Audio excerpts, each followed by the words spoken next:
Donc, je vais vous présenter un projet de recherche sur lequel on travaille depuis plusieurs années, dont une partie de la collecte est déjà complétée. Ce sont ces données-là que je viens vous présenter aujourd'hui. C'est un projet de recherche qui est systémique et pour lequel on a beaucoup de mesures, mais dans le cadre de la présentation aujourd'hui, je vais me concentrer sur les interactions parents-enfants comme facteur de risque et de protection dans le développement socio-émotionnel de l'enfant. Dans ce projet-là, on avait un intérêt particulier, entre autres, pour les interactions parents-enfants à la période préscolaire dans un contexte de précarité financière. Donc, pourquoi est-ce qu'on s'intéresse aux enfants dans un contexte de précarité financière? Mais d'abord parce que ce n'est pas un phénomène isolé. Donc, il y a près d'1 million d'enfants au Canada qui sont touchés par la pauvreté. Donc, ce n'est pas des données qui sont marginales, malheureusement. Et quand on pense à la pauvreté, on peut penser qu'il s'agit d'un facteur de risque, mais en fait, on devrait le voir comme étant un ensemble de facteurs de risque, généralement, que cumulent les familles qui sont sous le seuil de la pauvreté. Donc, on peut penser, entre autres, à une parentalité en bas âge, au fait que les parents moins nantis sont souvent moins scolarisés. On va souvent avoir un plus faible soutien social, donc autour de ces familles. Ce sont des familles aussi qui peuvent être davantage happées par toutes sortes d'événements de vie stressants, donc des événements de vie stressants au quotidien, du fait de la précarité financière, mais aussi des événements plus épisodiques là, qui les mettent davantage en situation de risque. Des familles qui vont vivre dans des quartiers défavorisés, donc où il peut y avoir davantage de criminalité, ou en tout cas ils peuvent être exposés à un environnement plus adverse.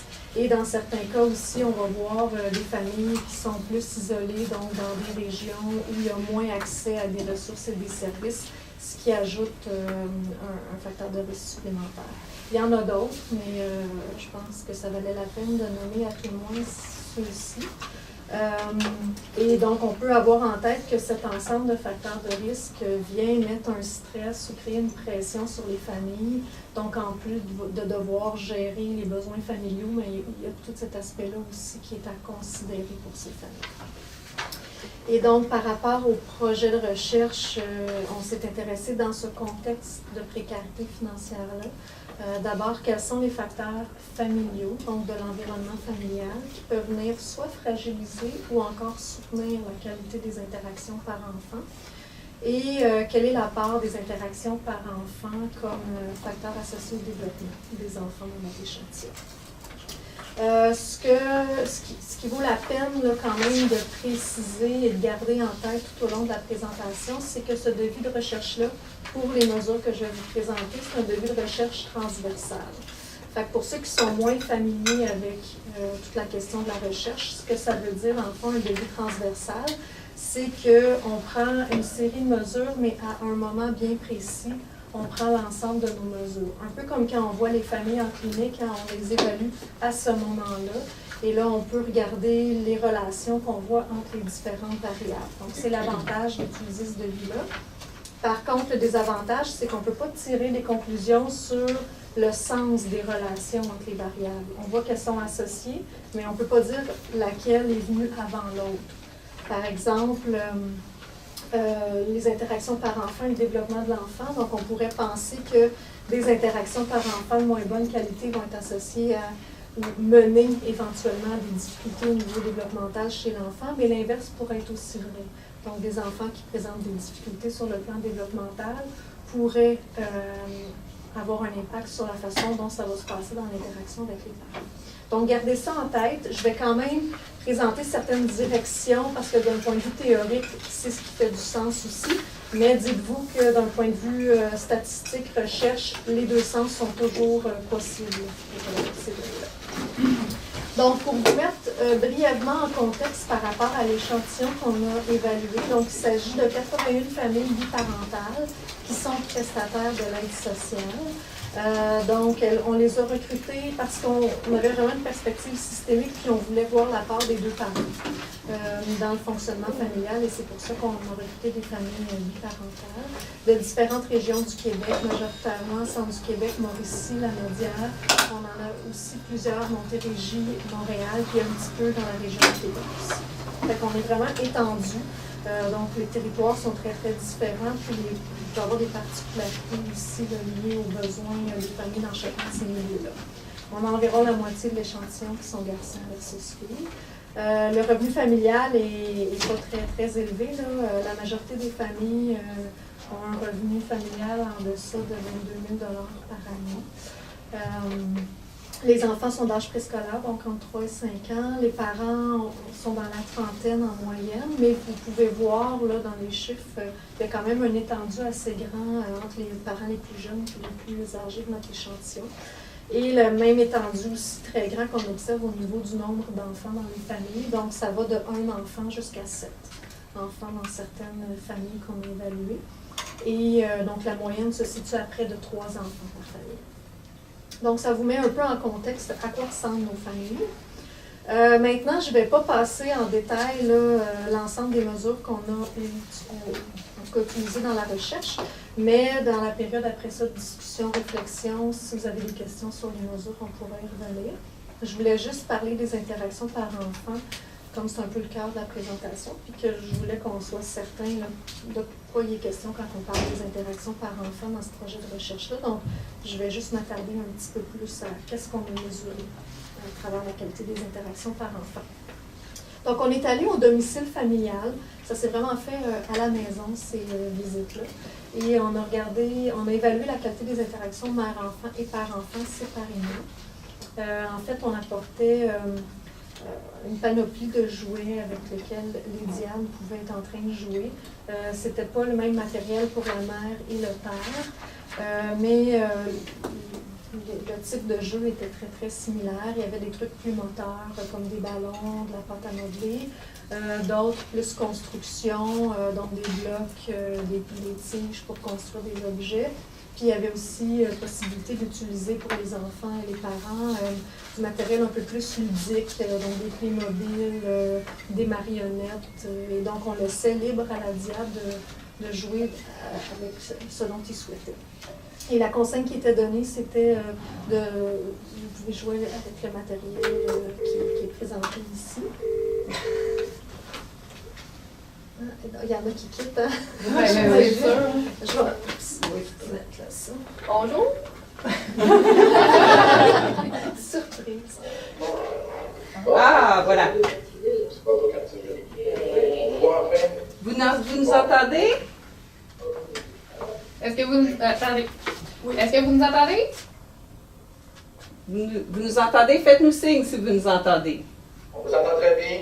Excellent. Alors, Madame Dubois-Comtois a commencé un petit peu. On a fait le tour de la méthodologie, mais je pense qu'on arrive dans le vif du sujet là, avec les résultats. Fait que vous allez pouvoir suivre quand même assez bien, je pense. Alors, on y va. Est-ce qu'on essaie de mettre les diapos à l'écran ou Je pense que Je pense qu'on c'est mieux de... C'est bon. Donc voilà, on évaluait les interactions pendant ce 7 minutes de jeu libre. Donc il y avait 2 assistants de recherche qui étaient au domicile familial à ce moment-là. Puis l'autre assistant était avec le parent qui n'était pas en train de jouer. Donc en principe, l'autre parent n'était pas en train de regarder ce qui se passait dans l'interaction. Suite à cette période de jeu libre, il y a eu une tâche de rangement de jouets là, où on demandait aux parents de demander à son enfant de ranger et de ne pas le faire à sa place, mais que s'il sentait que c'était nécessaire, il pouvait aider son enfant à ranger. Puis suite à ce rangement de jouets-là, il y a eu un 2 minutes sans jouets où on demandait aux parents de faire rire son enfant. Donc on a principalement utilisé la tâche de jeu libre pour les données que je vais vous présenter. Je vais approcher le micro, comme ça j'aurai moins besoin de parler fort. Donc voilà, puis brièvement, la qualité des interactions par enfant, on a utilisé un instrument où il y a différentes échelles, où on évalue sensiblement la qualité socio-émotionnelle des échanges. Donc, à l'intérieur de ces échelles-là, les scores les plus élevés sont attribués aux diades où il y a un échange positif qui se construit entre le parent et l'enfant. Donc, on voit des tours de rôle au niveau du discours et où les messages sont clairs, cohérents. On sent un intérêt authentique envers l'autre. Il y a une réciprocité aussi dans le jeu qui s'installe et la tonalité émotionnelle est globalement très positive dans la période de jeu.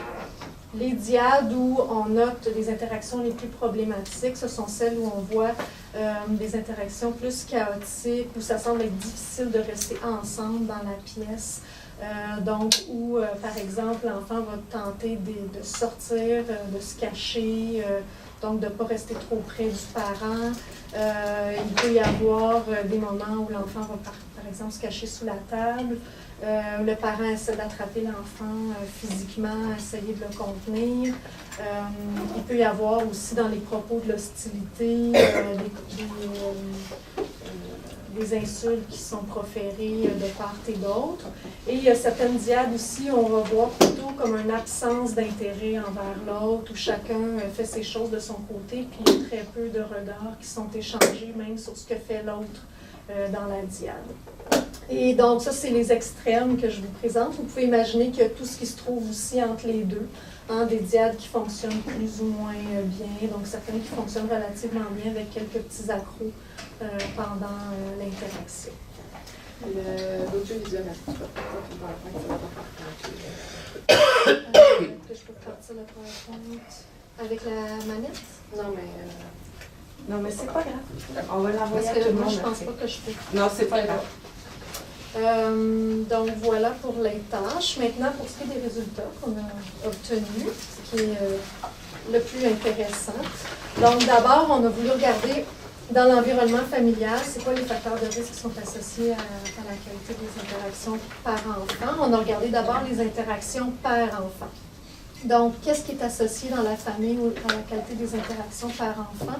La santé mentale du père, donc les pères qui ont plus de symptômes, de problèmes de santé mentale, la coparentalité, principalement le père qui dénote que sa conjointe le dénigre dans la façon dont il s'occupe de l'enfant, ou le père qui note des conflits avec sa conjointe au niveau de la discipline. Ce sont des facteurs qui ont été associés à des qualités d'interaction père-enfant plus faibles. Le revenu, l'âge, la scolarité du père et la santé mentale de la mère n'ont pas été associés à la qualité des interactions père-enfant. Maintenant, quand on regarde les interactions mère-enfant, ce qu'on a observé comme résultat, c'est que le niveau d'éducation de la mère, donc les mères qui étaient le moins scolarisées, et encore une fois, la coparentalité sous l'angle du dénigrement du conjoint, sont les éléments qui ont été associés avec des interactions mère-enfant de plus faible qualité. Ici, le revenu familial, encore une fois, l'âge, la santé mentale de la mère et du père n'ont pas été associés à la qualité des interactions mère-enfant. Je mettrai un petit bémol ici pour la santé mentale de la mère. En fait, les échelles plus globales de santé mentale de la mère ne sont pas ressorties en lien avec la qualité des interactions mère-enfant dans l'étude, mais quand on regarde spécifiquement les symptômes associés à des difficultés sur le plan relationnel, donc des mères qui sont plus méfiantes dans leur relation avec les autres et pour qui ça cause un inconfort, ce sont celles qui avaient des interactions les plus conflictuelles avec leur enfant. Donc, vous voyez que le revenu n'a pas du tout été associé à la qualité des interactions mère-enfant et père-enfant, mais on garde en tête que c'est un échantillon de familles défavorisées, et donc il n'y a pas une grande différence. Et donc, quand on est sous le seuil de la pauvreté, qu'on ait plus ou moins d'argent à l'intérieur de cette fourchette-là, c'est pas ça qui semble être associé à la qualité des interactions parents. Maintenant, au niveau de l'adaptation des enfants, donc on a regroupé interaction mère-enfant et père-enfant ensemble parce que l'enfant, bon, il vit avec ses deux parents, puis il est en contact avec les deux types d'interactions. Et là, ce qu'on a observé, c'est que les enfants qui avaient des interactions par-enfant de meilleure qualité ont obtenu de meilleurs résultats en tâches de fonction exécutive, présentent moins de problèmes de comportement extériorisés et intériorisés, réussissent mieux une tâche de théorie de l'esprit, ont une meilleure compréhension des émotions et vont présenter moins de problèmes de sommeil que les enfants qui sont exposés à des interactions par enfant de plus faible qualité. Un dernier résultat que je vous présente avant qu'on puisse passer plus à la discussion. Donc, ce sont les résultats d'une de mes étudiantes dans le cadre de sa thèse doctorale. Elle s'intéressait aux interactions père-enfant, puis elle voulait voir est-ce que les interactions père-enfant peuvent constituer un mécanisme de transmission des difficultés d'adaptation du père vers l'enfant, mais aussi des capacités d'adaptation du père vers l'enfant. Puis, on a effectivement trouvé ce résultat-là. Donc, que la qualité des interactions père-enfant constitue un des mécanismes de transmission. Un des mécanismes parce qu'on comprend qu'il y en a d'autres, parce qu'il y a un lien qui demeure entre la détresse psychologique des pères et les problèmes de comportement, au-delà de ce qui peut être expliqué par les interactions père-enfant. Donc, si je résume les résultats qu'on a obtenus, la qualité des interactions de l'enfant avec ses deux parents est associée au fonctionnement des enfants sur le plan comportemental, émotionnel et cognitif. Et donc, ce qu'on peut voir, c'est que les enfants qui entretiennent des interactions avec leurs parents, qui sont plus conflictuels, dysrégulés ou marqués par l'indifférence, ça constitue un facteur de risque pour l'adaptation de ces enfants-là. Puis, au contraire, les enfants qui ont accès à des interactions par enfant plus soutenantes, positives et réciproques sont ceux qui vont avoir une meilleure adaptation. Donc ici, ça constituerait un facteur de protection. Et on peut considérer que c'est important, ce genre de facteur de protection, particulièrement quand on est dans un environnement familial où il y a un risque sur le plan économique. Donc on peut être en train de vouloir intervenir sur ce facteur de protection-là, ou en tout cas le maximiser. L'autre résultat qu'on a obtenu, c'est que les interactions père-enfant agissent comme un des médiateurs, un mécanisme de transmission des difficultés du père à l'enfant. Dans un contexte de précarité financière, on a pu voir que différents facteurs de risque peuvent venir fragiliser la qualité des interactions père-enfant, notamment les conflits conjugaux, les problèmes de santé mentale chez les parents et un faible niveau de scolarité chez la mère. Donc, à garder en tête, en tout cas pour le travail clinique, l'importance de s'intéresser aux différents systèmes familiaux. On voit comment le système conjugal et le système des relations parents-enfants semblent interreliés. On a pu voir qu'il y avait des liens entre les deux. On voit aussi comment les relations parents-enfants sont associées autant aux capacités ou au fonctionnement des parents que le fonctionnement des enfants. Et donc, dans ce contexte-là, quand on travaille avec des familles ou des enfants, où ça peut être difficile d'évaluer les enjeux de santé mentaux des parents, parce que ce n'est pas l'objectif quand on travaille avec les enfants, on peut voir les interactions parents-enfants comme un contexte qui peut être intéressant pour essayer d'évaluer comment ça se passe entre eux, puis ça peut apporter un éclairage supplémentaire. Et on pourrait le voir aussi dans le cadre de l'intervention. Donc, ça peut être un moyen qu'on pourrait se donner pour être en train d'intervenir, pour soutenir les enfants dans leur adaptation, mais aussi aider les parents à être dans des interactions plus positives avec leurs enfants. Donc, des collègues qui ont contribué au projet de recherche, donc il y a Annie Bernier puis Chantal Cyr qui ont participé dès le début du projet, mais il y a plein d'autres chercheurs qui se sont joints en cours de route en fonction de leur expertise. Je pense entre autres à Marie-Hélène Penestri et à Roger Godbout, qui ont une expertise ici au CIUS du nord de l'île de Montréal au niveau du sommeil. Il y a plein d'étudiants, vous pouvez imaginer que ça prend beaucoup d'étudiants dévoués pour pouvoir collecter les données et les analyser. Et naturellement, les fonds de recherche qui nous permettent de faire ce type de collecte-là. Donc, Fonds de recherche en sciences humaines du Canada et Fonds de recherche en santé du Québec. Merci beaucoup. Merci, je suis contente d'être là, puis de pouvoir, dans le fond, on se penche un peu sur cette thématique-là aujourd'hui. Je pense que c'est quelque chose d'important, puis c'est un enjeu justement qui me passionne. Donc pour moi, j'étais très contente de pouvoir avoir accès à ça. Puis je pense que ça résume bien un petit peu les enjeux qu'on peut voir là, sur le terrain, autant dans la pratique. Bon, pour avoir fait du première puis du troisième ligne, là, je pense que c'est sûr que c'est beaucoup de choses qu'on voit aussi dans les familles. Un peu, si je peux me permettre peut-être de passer peut-être un peu plus au niveau pour les familles qui sont plus vulnérables, dans le fond, je pense que c'est des choses qu'on voit sur le terrain. Là, les parents sont souvent sont souvent en mode survie dans leurs besoins et tout ça, donc moins disponibles, si on veut, à certains des besoins des enfants au niveau affectif. Donc ça, c'est des choses qu'effectivement on voit là, dans la pratique. Je pense qu'aussi, c'est tout ce qui est moment de plaisir partagé, tout ça, c'est des trucs qu'on voit qui est souvent négligé, puis à quel point ça peut avoir un impact vraiment positif dans la famille quand on met en place des stratégies d'intervention à ce niveau-là. Donc ça aussi, c'est des trucs qu'on voit, puis à quel point les comportements, effectivement, peuvent être liés à cette interaction-là. C'est vraiment... je suis pas surprise de ces impacts-là et tout qu'on peut voir. Je suis peut-être plus surprise au niveau du père, là, puis du mécanisme de transmission, dans le fond, des impacts qui peuvent être transmis un peu plus par lui, mais on va peut-être avoir la chance d'en discuter tout le monde ensemble, je pense, pour voir ce que les gens en pensent. L'importance de l'équipe parentale, je pense que c'est des choses qu'on voit beaucoup aussi dans nos suivis en jeunes en difficulté, de la cohérence, puis que les parents puissent malgré, oui c'est vrai qu'on fait beaucoup plus le travail auprès de l'enfant, des besoins de l'enfant, mais je pense que les parents ont besoin d'être accompagnés aussi dans tous leurs besoins, là, on le sait, mais c'est encore plus vrai pour qu'ils soient plus possible disponible dans le fond pour les besoins affectifs de l'enfant. Donc, que ce soit au niveau santé mentale, au niveau emploi, précarité financière, je pense que c'est tous des trucs qu'on voit vraiment sur le terrain.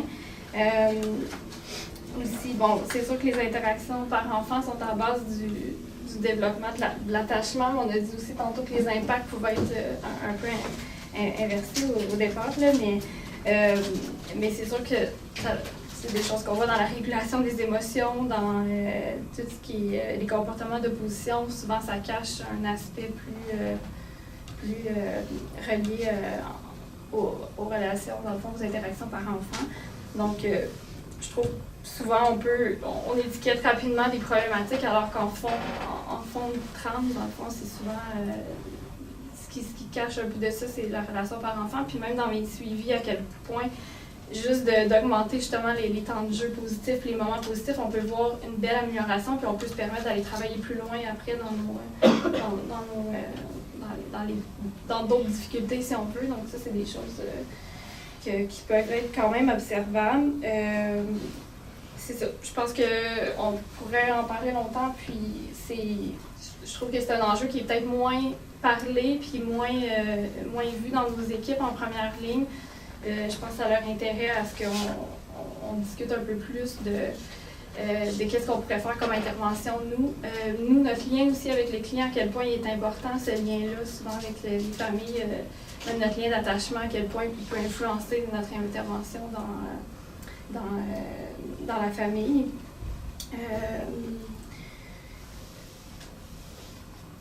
Je pense que c'est en gros ça. Là. Je ne sais